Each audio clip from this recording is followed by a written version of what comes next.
What is going on, everybody? 'Tis I, the enigma of the gun airwaves, Miyanovich, welcoming you to Season 3 of the Liberal Gun Owners Lens podcast, where unprecedented perspectives are packed into the cargo hold for the LGO Lens spaceship Voyagio. That's fucking Italian.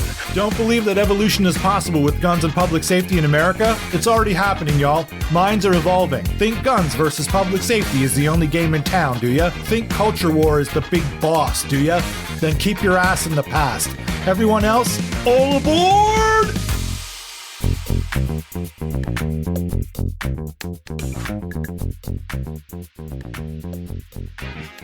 That's same but different. I'm looking forward.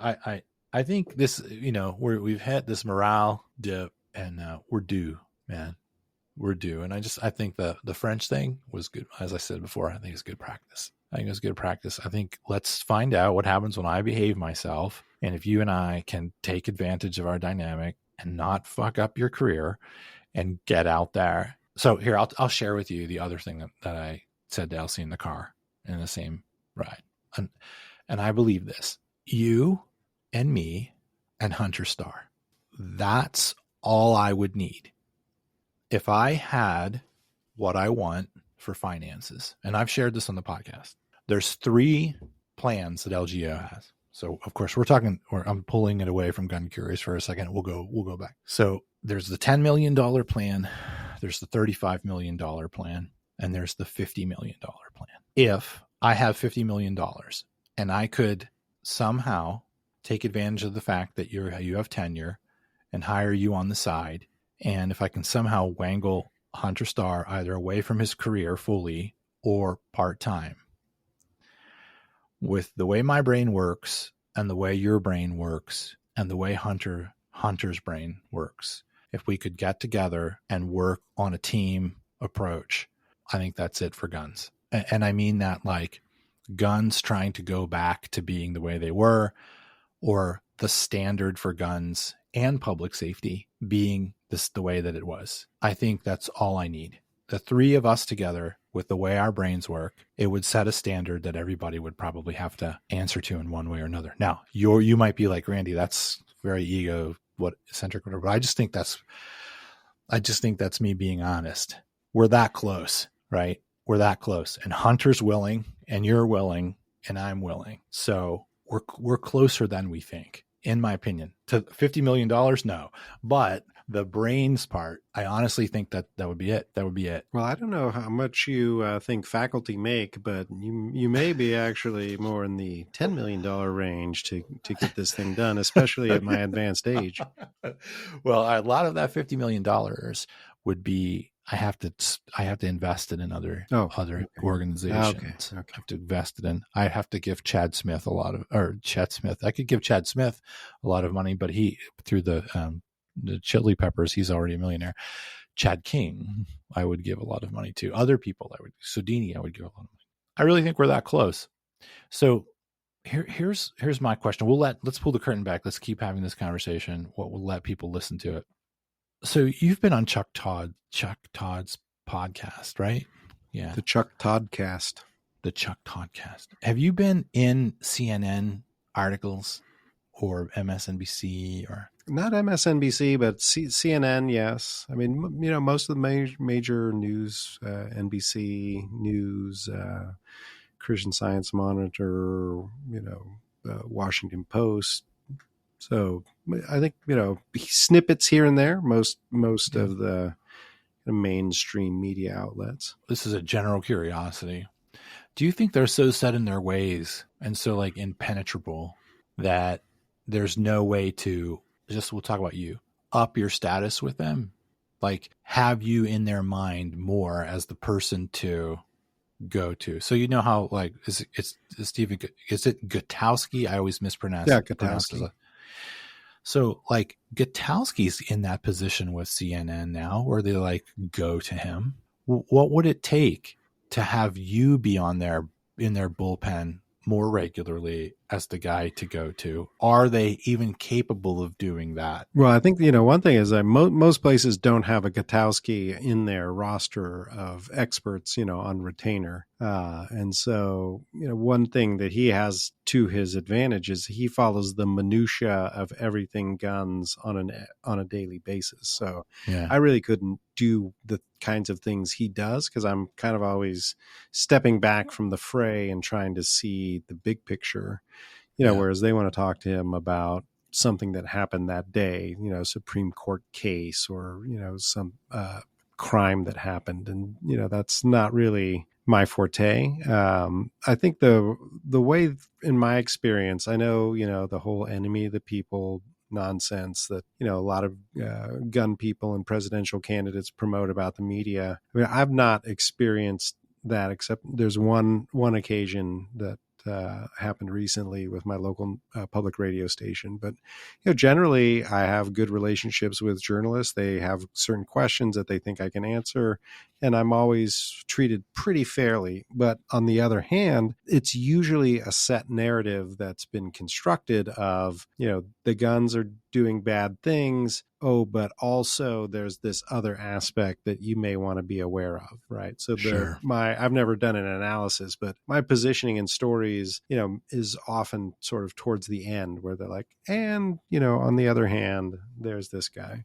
Right. And so that, that narrative is tough to overcome, that narrative of that, guns are a negative force in society. And, here's where I want to make myself more attractive, to people who want to have better conversations by being more out there, not as just, this is the guy who writes about gun culture, but this is the guy who's trying to bridge the gun culture and the public safety equation, right? Yeah. And taking that finger lock and turning it into a bridge and figuring out, how can these 12 years I've spent wandering around gun culture yield something productive for people who come about the issue largely from the perspective of the negative outcomes with firearms. And I think that's a fair question that people ask. And I want to be a more useful resource in trying to understand that. But certainly these cats are creatures of habit, creatures of pattern, creatures of narrative. And that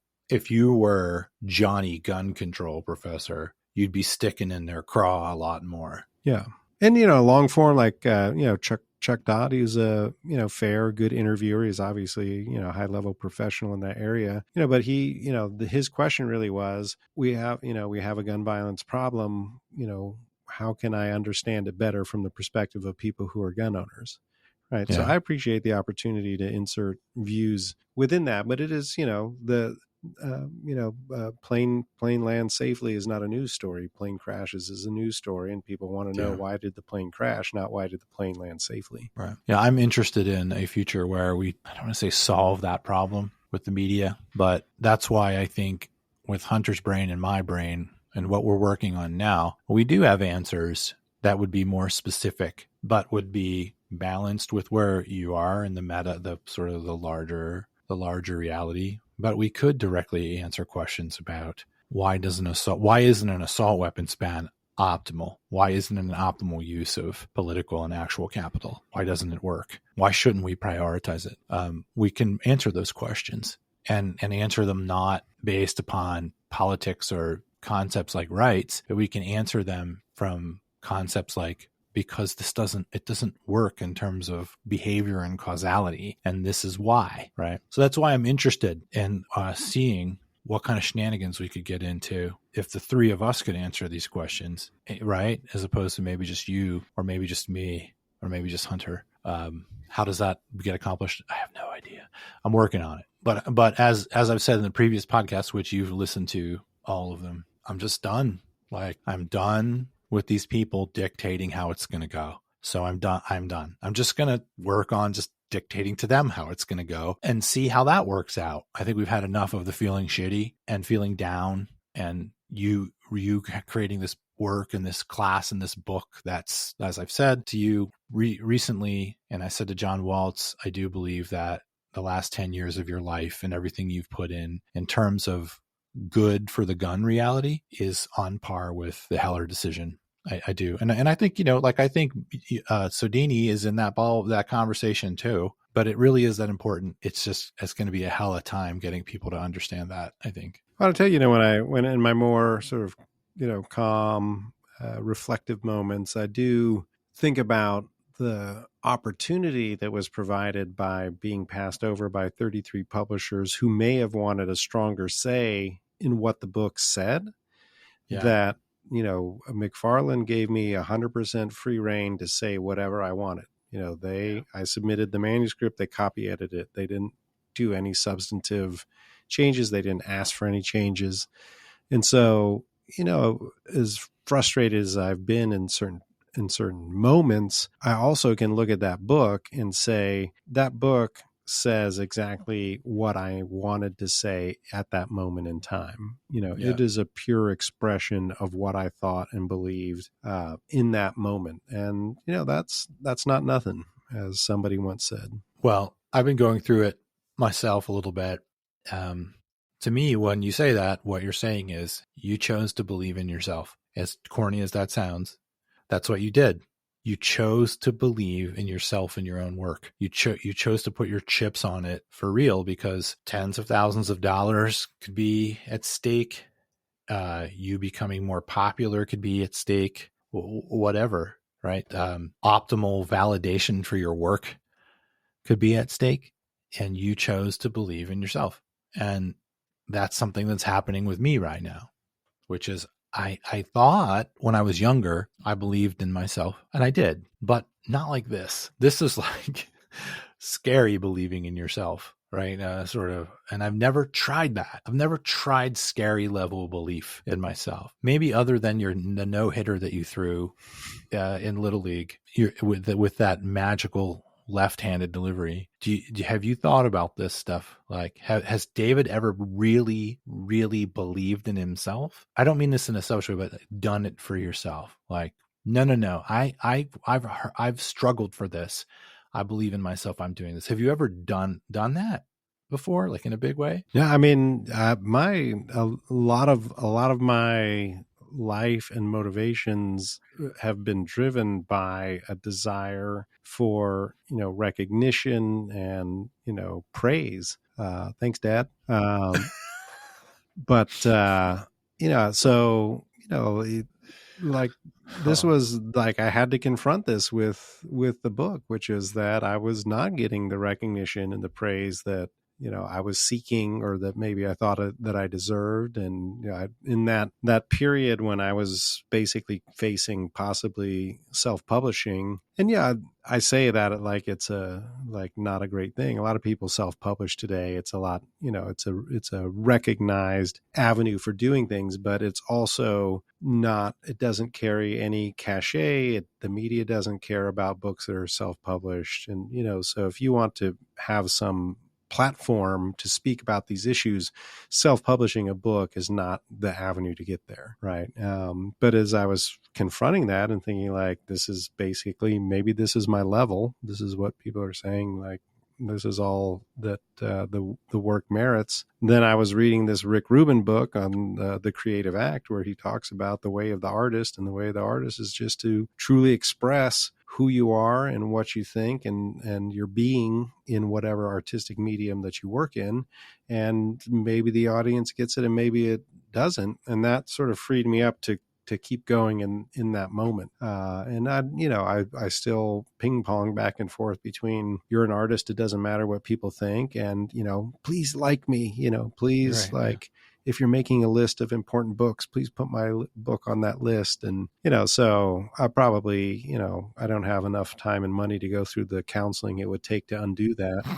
But, I certainly, being aware of that motivation, like, this is where, social media is a killer, because like you scroll through Twitter and you're just like, everybody else is getting more recognition than I am. And, that's a terrible place to be. So now I can see like, okay, I'm starting to feel those emotions inside me. I just have to get out and get back to just doing the work. So I think that's where I'm trying to head, is to do something useful, but something that is a reflection of who I am, not a reflection of what's going to get me attention. It's hard, man. It's hard when were raised in a certain way, or you have that pattern and you're coming to breaking it, not when you're filled with testosterone and fucking invincibility and perhaps beer in your 20s or something, but you're in your 50s and you're realizing this. I think there are probably a lot of men in their 40s and their 50s who are coming to this. I certainly have been. The whole lens itself, the podcast, as I've said before, like I always feel like I have a piece of baloney in both shoes, right? I don't know where that comes from. It's probably genetic. It probably has to do with the fact that I had a fucking awful upbringing. But insecurity, I don't know anything about feeling secure. Like I can get to it. I can provide it for others. But me feeling that in my brain, it's hard. I can generate it, but it's not at the natural state. The natural state is baloney in the shoes. I'm worried about what other people think. Is it all going to fall apart? And every step of the way with the podcast and the Anthropillar, I was like, not borderline on tears, but like, just put your head down, drink as much mate as possible, and fucking do this and see what happens. Because my brain was like, no, nobody's going to like this, or no one's going to get this, but I knew I needed to do it. And I think I told you before, I'll remind you, maybe you forgot, that I sent you the thing and I was like, well, we'll see, maybe David will get something out of it. At least he's going to get something from the John Shea quote, because the John Shea quote is just the shit. But I sent it to you, and then you did a Light Over Heat episode on it, and I wept uncontrollably. Not sobbing, but just like I couldn't believe it actually worked, and you respected it, and you're a professor, and you put it on your fucking channel.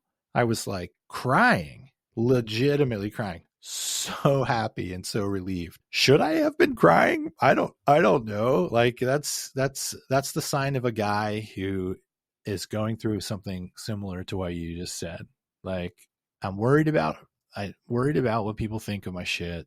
I don't feel like what I do is good enough often. I have imposter syndrome a lot. I have the baloney in the shoes. So I'm right there with you, man. Like that struggle, I still have it. I have it right now. I have it all the time with LGO. Yeah. And, I try not to let it dictate, I think is the key now. I don't have any illusion that I can get past that. But when I feel like that's starting to motivate me, that's when I have to sort of try to be a little more self-reflective and say, why are you thinking of doing that? Why are you thinking of sending that email or writing that blog post or responding to that person on Facebook or any of those different things, to think like, is that just your base motivation, either to lash out or to be liked? And, is that really what the whole point is? And, usually the answer is that's not the point. You need to really stay true to what your actual mission is in doing this work. And John Korea, actually, when I was talking about starting up the YouTube channel, I was like, oh, he knows how to get views, and he knows, how to proper lengths and when to post and time. And his whole thing was always like, why are you doing this? What is the point of you doing this? Like, how does this reinforce or contribute to what you're trying to accomplish? And that was really helpful to keep me tethered to, the reason I put out videos is not because I'm trying to get a million views or make money or any of that thing. It's because I'm trying to make a contribution to better conversations about guns. And, as long as I stay true to that, then it's worthwhile. I've had a couple people, not too many, but this is a good indication because I barely get contact from the community. The door is open, and typically the people that come in for contact are like out of their fucking minds. There's something wrong with them. But I have had a couple of people over the past 2 years say, Randy, at first, like what you're doing and what David's doing, I kind of didn't get it and get its importance, and now I do. Now I see what you guys are doing. Even though you and I aren't like necessarily in a full-on professional collaboration, there's a collaborative thing going on there that's touching, right? And a couple people have been like, I get it. And holy shit, thank God you guys are doing this. This is amazing. So people get it, right? What we're doing does count, and it does have impact, but it's just going to be a different kind of impact. My other question would be for you, in those moments where you're going a little bit too far into believing in yourself and not doing things for other people and doing things for the collective, but you're making decisions based on David.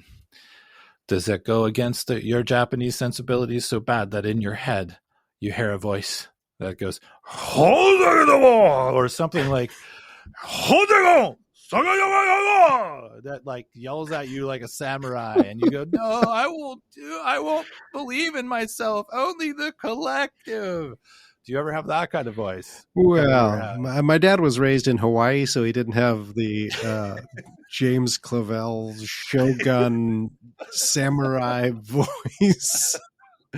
But I think that I think about things like, whatever you do, remember that you're a Yamane and your behavior reflects on every single one of us, right? And so that notion that there really isn't any action that doesn't have some implications for the rest of the family, that's definitely, all the time. And that can be, it's a force for good, right? It keeps you, in moderation. It keeps you from doing stupid things, probably keeps you from getting arrested, and, certainly helps you do good in school, but in terms of not being able to think outside of that, it definitely becomes a limitation where you may want to be thinking bigger, thinking non-traditionally, thinking outside the box, that I think, some of those, that voice inside the head of, remember how your behavior will reflect on the family, does become a limiter a bit. And between, Sandy and I often, think about how different we are, to talk about how, same but different, Mr. Miyagi, with you and me. But, Sandy is the sail and I'm the anchor, and that's how our relationship works, and I think, it probably characterizes some, your relationship with me, because I talk about sort of seeing the big picture, but I'm thinking like analytically the big picture. I can't see the big picture in terms of this is where things are going in terms of how people are going to see guns and public safety down the road. And this is, in terms of our informal collaboration, or, I don't know what you get from me, but I've certainly stolen liberally from you in terms of the anthropology pillar, which, appears robustly in chapter 2 of the book. As in the last month, I've been, and as from having shown up at my book launch event so that you could take credit when you knew I was going to pull out the finger lock toy, and then I couldn't take full credit for it because you're sitting there in the back of the room. So I have to give you credit for that. And, was the first time I say Hitler's nuts in some public venue, then, you're going to have to go back and edit this. So like people understand when we're talking about the French journalists and Hitler's nuts without any kind of context at all. How does that make any sense to people? This is what pulling the curtain back is like. I will put that in the intro. Like, look, we're going to talk about the French TV people and Hitler's nuts, and this is why. But yeah, I think this is the part of the, my anchoring nature, anchored in empirical work, or anchored in, life in general, that's a strength, but it also does prevent me from seeing and doing some things that I need people in my life that help push me in those directions. Yeah. And in terms of like, what do I get from you? Like, once my intelligence and my creativity, they don't exist in another compartment from my humor and my comedy. There you either get all three or you get none. So they have to all exist and flow. If I try to cut my comedy off too much, I can't come up with the stuff. It's all coming from the same place. So this has always been my issue, is that even though I've been told from the time that I was very young that I was very gifted and was in all of the gifted programs in schools and all of that stuff, the very nature of being funny makes you feel like funny comes from insecurity. It comes from feeling like a fucking clown. And it doesn't come from feeling awesome about yourself. It comes from feeling like you're on the outside all the time. And that's the great part of being comedic, is you're on the outside of what's established and your job is to make fun of it and poke holes in it. But the problem is you never belong. You're never inside of it, because then you can't really make fun of it very well. You need to be on the outside. So my shit is I'm always like, don't feel like what I'm creating other than being funny is significant, because there's a baseline insecurity to being funny. So I believe that what I was doing needed to be done, and what I'm doing now needs to be done, and it can have an exceptional impact and be very important. But somebody's going to have to validate it, or I'm just going to feel like I got baloney in my shoes. And so you being like, oh, this is good. Oh, come to my class and do a lecture. Oh, you're in the book. That's what you did. Now that I know I'm not 100% an ass clown, look out. Because now I know I'm not full of shit. Because you said so. Because you said so. Right? That's really what it is. And that, once I have that, my mom said a long time ago, she said a handful of things that were really game changers for me. And what she said was, God forbid you be on the other side of the table from Randy when he makes his mind up about something. But what she didn't fully understand is, in order for me to make my mind up about something, I typically need somebody else to go, no, you're right. You're doing it right. Go. Like, once I have that, that's when it's like, fuck you. I'm gone. Like, I'm going to do it. So that's what you're bringing to the table for me, is you've professionally established my thinking, and even a little bit. And so, like, sky's the limit. And, in terms of my shit now, right? Once you did that, what has Sandy, like, when you were writing the book and doing the tour and all of that, does Sandy ever like slap you up a little bit? Not actually, but like, dude, you need to publish this shit. This is good. Get this out. Stop it. You need to do it. Has she ever talked to you like that, or like set you straight like that? Yeah, she's, probably the biggest cheerleader that I have, to keep me going. She's definitely the only person that actually has read every single, word of the book multiple times before it went into print. So even though she's not a sociologist, I trust her judgment in terms of, am I saying what I am intending to say here? And she definitely, she served in the Coast Guard. She's worked in an emergency room. She's a nurse now, nursing professor. And so when I, come home with my boo-hoo about, things are not going good with Mo and like my book, and she's like, anybody die today? And like, obviously, like, no. So, she is mostly, she's 90% carrot and 10% whip, in terms of keeping me going. Yeah. How's your brain doing? Because we're up at like 1 hour and 22 minutes. Are you fading? No, I feel okay. Good. I had my little recharge, and definitely in charged up by getting to chat with you. Okay. So as much material as you want to generate. I'm fucking up for him. You got to deal with Hey, it. man, I want people, look, this is a snapshot and the lens isn't going to last forever. I'm probably going to do 5 seasons and then stop it. Right. Maybe I'll go. What season are we on now? This is 3, the end of 3. So I got 2 more.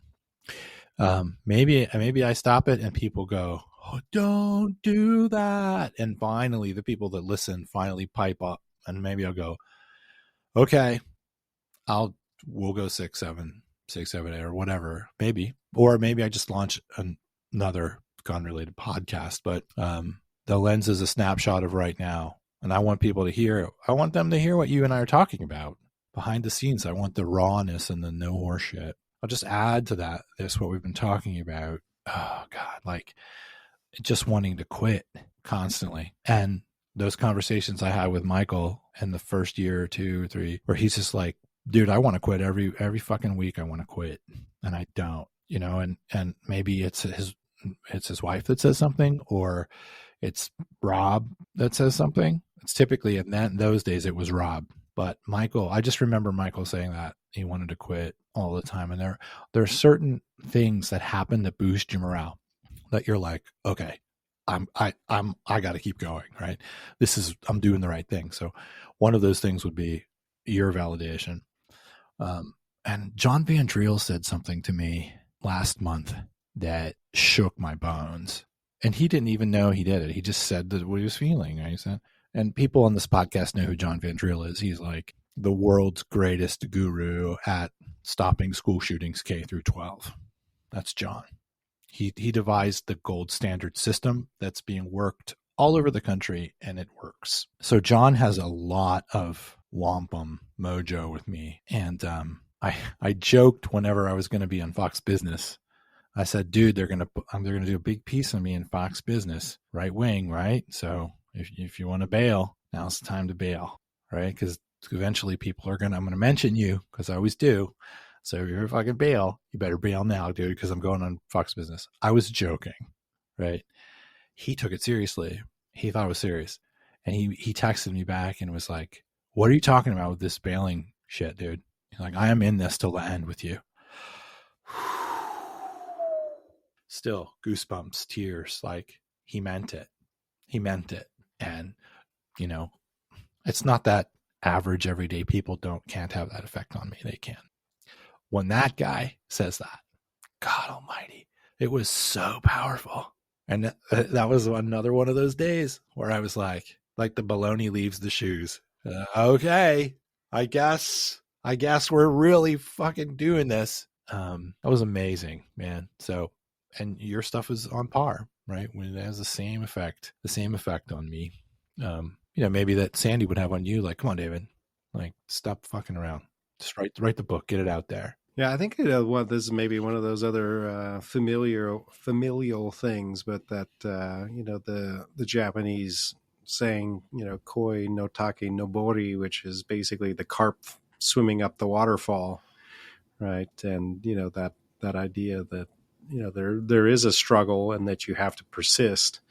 And I think when I look back on my education, or when at graduate school, the number of people who I started my graduate program with who didn't finish, or who became professors and left, that it wasn't because I was so much smarter or more creative than that. It was to some extent it was just because I was more persistent. Yes. And I think there was for all of the there was the time when I was like, do I self-publish this book or not? But I never seriously thought I can't finish this book. Yeah. There was, how am I going to finish this book? Is it going to be self-published? Do I rewrite the book? But so even in the darkest days of working on the book, there was never a sense of this book is not going to come out somehow. Yeah.